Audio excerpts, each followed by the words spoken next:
दोस्तों कार तो मैंने पिछले महीने ही ख़रीदी है, लेकिन इसकी ईएमआई भरना मैंने 2 साल पहले ही शुरू कर दिया था अपने दिमाग में।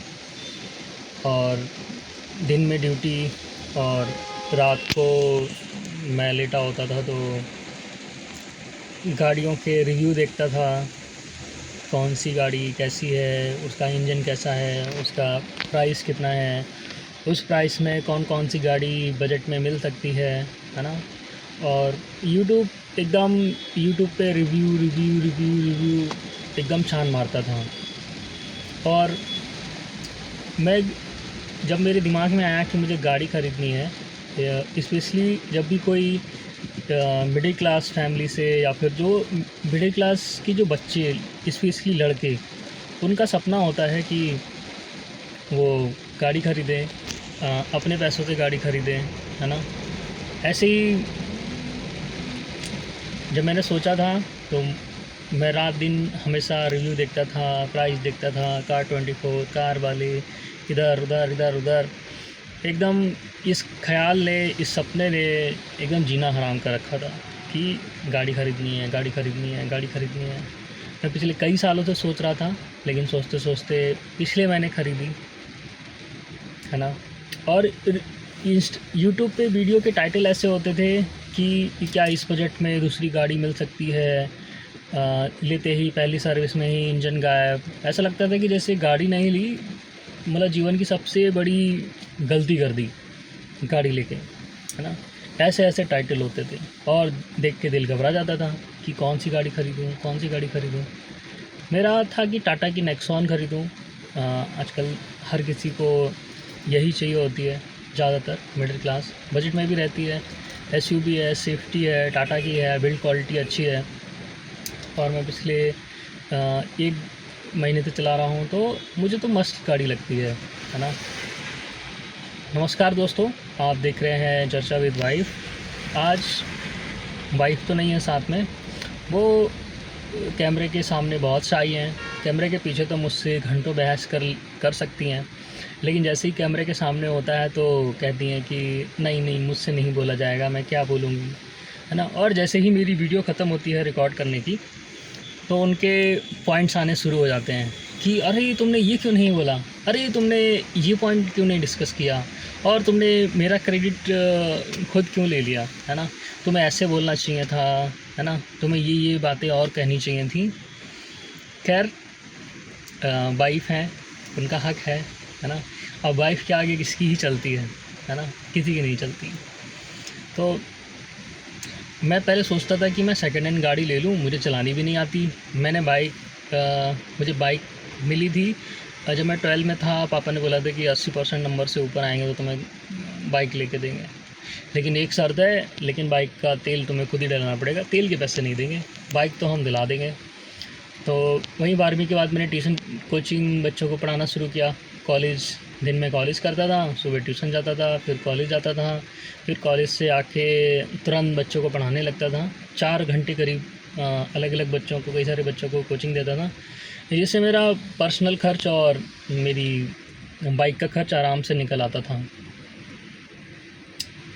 तो बाइक भी मुझे चलानी नहीं आती थी। जब मैंने बाइक ख़रीदी तो लेके शोरूम से निकाल के सीधे पेड़ में जाके ठोक दी, है ना। उसका पूजा भी नहीं हुई, उस पर कुछ मतलब शोरूम से निकाल के तुरंत पेड़ में ठोक दी। वो उसका जो साइड में एक होता है वो बेंड हो गया। खैर, वो पुरानी बात हो गई। फिर ऐसे ही मैंने कार ली, कार भी मैंने ऐसे ही ठोकी। शोरूम से निकालते नहीं, पहले तो मैंने अपने दोस्तों से ही कार चलाना सीखा, है ना। मेरे जो कॉलीग हैं वो बहुत हेल्पफुल रहे, उन्होंने मुझे कार चलाना सिखाई। सुबह वो भी उठते थे, मैं भी उठता था, तो मैंने बाइक भी अपनी बाइक से ही चलानी सीखी 2014 में करीब, और कार भी अपनी ही कार लेने के बाद चलाना सीखा। ऐसे एक दिन क्या हुआ, मैं बाइक जहाँ पे गाड़ी पार्क करता हूँ वहाँ पे 2 पेड़ हैं, एक आगे एक पीछे। वहाँ पे गाड़ी आ जाती है, उतनी जगह थी, लेकिन एक ईंट का वो पट्टी भी है उसमें। तो मैंने एक दिन ऐसे ही खड़ी की होगी और मैं सुबह गया एकदम उठ के कि गाड़ी चलाऊँगा आज अकेले। वो पहला बार था जब मैं हिम्मत बांधी कि चलो अब अकेले गाड़ी लेके निकलते हैं, है ना, कोई साथ में नहीं था। तो मैंने क्या किया, सीधे बैठा ड्राइविंग सीट पे और सीधे हैंड ब्रेक नीचे कर दिया, और ये सिर्फ न्यूट्रल पे था और गाड़ी एकदम पीछे, क्योंकि ऐसे ढलान पे थी पीछे के लिए हल्की सी, तो पीछे ढलान पे गई और जाके पेड़ में लग गई। पेड़ में लग गई तो पीछे वाला शीशा गया शीशा तो गया, उसके नीचे जो टेल लाइट होती है, जो कनेक्टेड टेल लाइट होती है, उसका शीशा भी मतलब चटक गया। अब भाई पूछो मत, गाड़ी लिए हुए करीब 2 हफ्ते ही हुए थे और शीशा फोड़ लिया, पीछे वाली टेल लाइट थी वो भी फोड़ ली। अब मेरे तो हाथ पैर कांपने लगे कि बताओ यार, नई गाड़ी ली है ना, अभी उसकी पहली EMI भी नहीं गई और नुकसान ऊपर से कर लिया। खैर मेरे सर तो कह रहे थे कि इंश्योरेंस में डाल दो, हो जाएगा, लेकिन मैंने सोचा इंश्योरेंस में डाल देंगे। अब अंदर खुजली थी कि अब इंश्योरेंस में डालेंगे, वहाँ पे गए तो बोला कि करीब 1 महीना लग जाएगा ये होने में। तो मैंने कहा अब यार 1 महीना गाड़ी छोड़नी पड़ेगी, गाड़ी अभी तो चलानी सीखी है, अब 1 महीना छोड़ देंगे तो फिर वहीं 0 बटे सन्नाटा हो जाएगा। तो उसके बाद मैंने वहाँ नहीं डलाई, मैंने फिर शीशा डलवा लिया। टेल लाइट अभी भी हल्की सी चटकी हुई है, उस पर मैंने टेप लगा दिया है। अब चेंज करेंगे दोस्तों, आप सपोर्ट करो, पैसे आने लगेंगे तो उस टेल लाइट को भी सही करा सकते हैं सही। लेकिन मैंने 1-2 जगह और हल्की सी साइड में लग गई है, कहीं पे स्क्रैच आ गए हैं, तो सोचा कि एक बार सीख लूँ, अपनी वाइफ को भी चलाना सिखा दूँ, फिर जितना सारा काम होगा 1 साल में फिर एक साथ ही करवाऊँगा, क्योंकि ऐसे बार बार जाने में ख़र्चा भी ज़्यादा होगा, पैसे भी ज़्यादा लगेंगे। जब एक साथ होगा, ज़्यादा काम होगा, तो हो सकता है थोड़ा बहुत डिस्काउंट मिल जाए, कम पैसों में भी सही काम हो जाए। तो इसीलिए 1-2 जगह स्क्रैच भी हैं, उनको भी ठीक कराना है। पीछे कनेक्टेड टेल लाइट का जो शीशा है वो भी चटका हुआ है, उसको भी ठीक कराना है। तो जब मैंने सोचा था कि मैं गाड़ी लूँगा, इतना रात को नींद नहीं आती थी। मैं सो रहा हूँ तो कार चेक कर रहा हूँ, कार के रिव्यू चेक कर रहा हूँ, उसका इंजन चेक कर रहा हूँ, उसमें कौन कौन से फ़ीचर हैं, उसमें कौन कौन सी सेफ्टी है, मैं ये सारी चीज़ें भी उसमें चेक कर रहा हूँ। तो उसके बाद मैं प्राइस चेक कर रहा हूँ। कई बार मैंने कार 24 पर भी बुक की, ये सेकेंड हैंड कार ले लेते हैं नेक्सॉन, सीख लेते हैं चलाना, कोई छोटी गाड़ी लेके जब सीख जाएंगे तो नई गाड़ी लेंगे। लेकिन फिर हमें ये भी डर रहता था कि पता नहीं यार, टाटा की गाड़ी नेक्सॉन 1-2 लाख रुपए में तो मिलेगी नहीं, उसके लिए तुमको कम से कम कुछ नहीं 5 से 6 लाख रुपए इन्वेस्ट करने ही पड़ेंगे सेकेंड हैंड कार के लिए, और नई कार तुमको 8-9 लाख रुपए में नई कार आ जाएगी, है ना। तो फिर मेरी हिम्मत नहीं हुई कि मैं सेकेंड हैंड कार लूँ, और सेकेंड हैंड कार लेने के बाद सर्विस सेंटर के चक्कर काटूँ या फिर मैकेनिक के चक्कर काटूँ, पता नहीं उसमें कौन सी गड़बड़ निकल आए, है ना।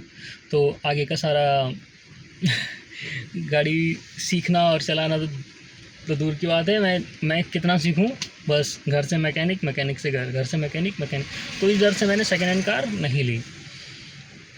मैं ये सजेस्ट करूँगा जो भी कार बिगनर हैं और जो कार को चलाना नहीं जानते हैं और कार लेने का सोच रहे हैं, पहले 1-1.5 लाख रुपए की कोई सस्ती सी मारुति की कार या फिर कोई और कार जो आपको ठीक ठाक कंडीशन में मिले, अगर आपको लगे कि हाँ ठीक है, उसमें कोई इशू नहीं होगा, तो आप उसको ले सकते हैं, है ना। चलाना सीखिए, फिर अपनी जो ज़्यादा पैसे हैं नई कार में इन्वेस्ट कीजिए। मुझे नहीं लगता कि 5-6 लाख रुपए की सेकेंड हैंड कार लेना कोई समझदारी की बात है। आपको इतने पैसे इन्वेस्ट करके नई कार मिल जाएगी, थोड़े से और, इतने नहीं, थोड़े से और पैसे इन्वेस्ट करके आपको नई कार भी मिल सकती है। और 5-6 लाख रुपए में तो मारुति की कोई भी छोटी सी कार आपको मिल जाएगी, या फिर टाटा की भी है, टियागो है ना, टियागो ही मिल सकती है छोटी कार में 5-6 लाख रुपए में। बाकी तो पंच है या फिर अल्ट्रोज़ है, ये थोड़ा आपको ज़्यादा पैसे खर्च करने होंगे ऑन रोड मिला के। तो ये रही मेरी कार ख़रीदने की जर्नी और सीखने की जर्नी और टेल लाइट और पीछे की विंडशील्ड तोड़ने की जर्नी। चलिए दोस्तों, थैंक यू, बहुत बहुत धन्यवाद आपका मेरे ब्लॉग पे आने का। मैं आशा करता हूँ कि आगे भी ऐसी ही अपनी लाइफ एक्सपीरियंस आप सबके साथ शेयर कर सकूँ। जय हिंद दोस्तों।